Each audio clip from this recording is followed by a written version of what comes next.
Hi everybody, I am Khrystle Rea and welcome to my YouTube channel.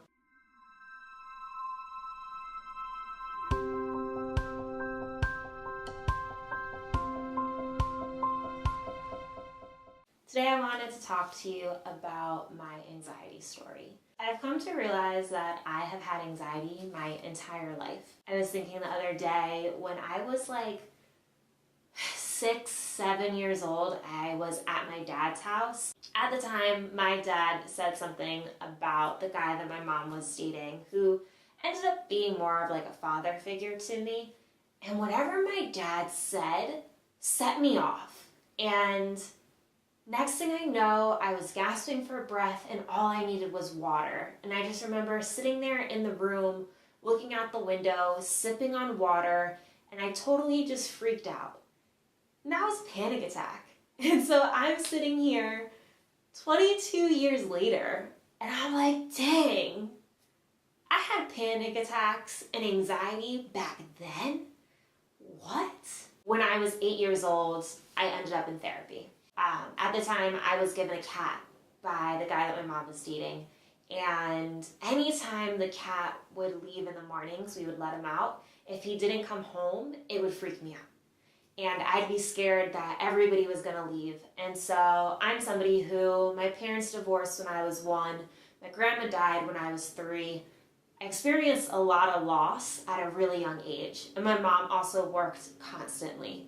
So this idea of losing people or a thing that I loved was really real. So at 8 years old, I start therapy.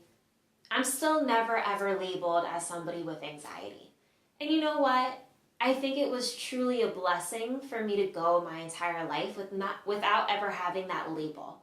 Because then I never believed that I'm an anxious person and I'm all these things. I just figured I got emotions and things going on and I gotta just work through them. I gotta figure it out because something must not be right with me. And these feelings are feelings that people around me don't seem to be experiencing, and I don't really know how to stop them, but I know that they're overwhelming me. So I stopped therapy at 10 years old. I said to my mom, I'm good. Don't need to go back. I got it. We good. I should have gone back. Middle school and high school were some rough years. And one of the things that got me through it was writing poetry. And like I said, playing sports. So those are other days. We'll go into that maybe another time. Maybe we won't. But I really want to talk to you about what's happened in the past, 10 years, I guess. When I was at Rutgers, I ended up getting into a relationship with this guy. We dated for like a year.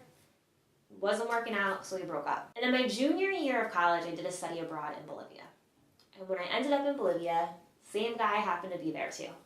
And so we were in Bolivia, and the next thing I know, I'm at his house, and I throw up. Put this in perspective. I hadn't thrown up since I was 10 years old. I hate throwing up. I don't know if we caught a virus, if we ate bad salteñas, something had happened, and literally 8 of us were sick. We're a group of 18. When that happened, him and I had already kind of been reconnecting, but that sealed the deal. He took care of me that night. I went home, I was still sick, he still came and hang out with me, whatever. And so, a part of me felt like I owed something to him because he was there for me when I needed him. When I got sick in Bolivia, something inside of me changed. I became extremely fearful. I asked my mom to bring me home early, so we changed my flight. The thing about Bolivia is that the water is not of good quality. So you can't have vegetables, you can't have salads. They have to be cooked in a very particular way. So I started living on rice and french fries. It got me by, but mentally, something switched in me and something triggered, and my fear was immense. The guy that I was dating comes back too, and we try it again. Say, Bolivia was fun, we had a great time. Let's keep it up. Let's see what happens.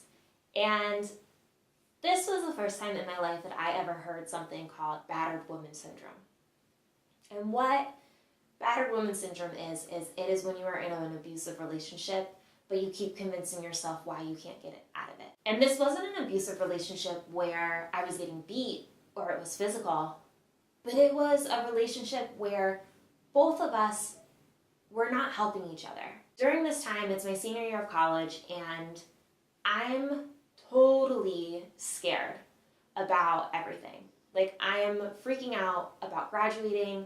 I'm in this relationship, and I cut myself off from everybody. I stopped hanging out with my friends because I was in this relationship, and I thought this relationship mattered so much. It was a bad place. So in February, I hit my lowest point. I wasn't eating. I was eating soup, toast, and that's about it. I started weighing around 105 pounds. Mind you, I'm 5'5", maybe 110. And I had an immense fear of eating out, and my stomach hurt me all the time. And I would have panic attacks at dinner tables. I'd have panic attacks when I'd have to go out. I couldn't commit to anything.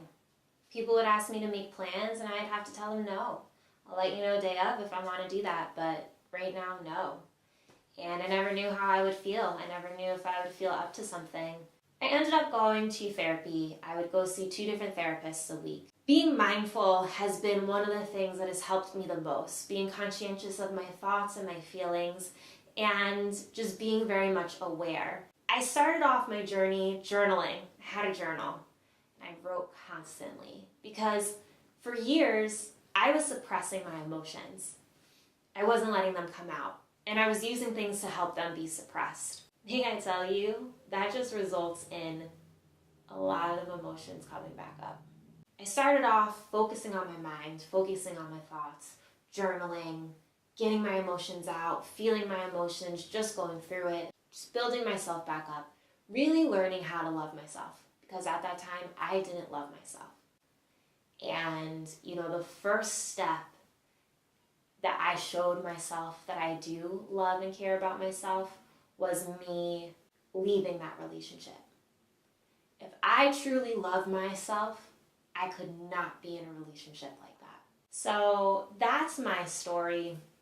The journey goes on to me learning that foods were making a really big impact on my health. Fitness in later years really, really helped me focus and have something to strive for and focus on and challenge myself with, and just something to keep me out of all this other stuff. And these are some of the reasons why I stand here now and I tell you that I believe that learning how to eat foods that serve you, learning how to manage your emotions and your thoughts and become mindful, and really figuring out a consistent exercise routine is the solution to healing your anxiety. I've never been that low in my entire life. Like, I truly hit rock bottom. And it took a lot of courage and strength and energy for me to get up and to be here where I am today. And even today, I'm still fighting fears. There's things that still freak me out. My heart still races. But I now have the tools to know what I need to do to not let it overtake me. Anxiety doesn't beat me anymore. I beat it. I conquer it. Anxiety has nothing on me because I know what it is and I embrace it. And all of these emotions that we feel, it helps us to be more human. It helps us feel the world, and we know when we're truly happy because we know when we're really sad. And I'm a highly sensitive person, so I think I feel the extremes in a way that other people may not ever feel them. But I'll tell you, it's what makes life worth living. And, I'm here just to share my story because I want to help you. I want you to know that you're not alone. I've been there. I know how you feel. I know how challenging it is. I know what it feels like to have somebody who can't understand or relate to you, or somebody that you can't talk to, or like you just sound crazy because of how you're feeling and what you're thinking, and literally people around you are like, what? What do you mean? I get what you mean. I truly understand it. Like, I'm here. So I just wanted to share that with you. And, it's a little scary sharing your story to social media. So be kind, please. But if you watched this long, thank you. And I'll see you next time.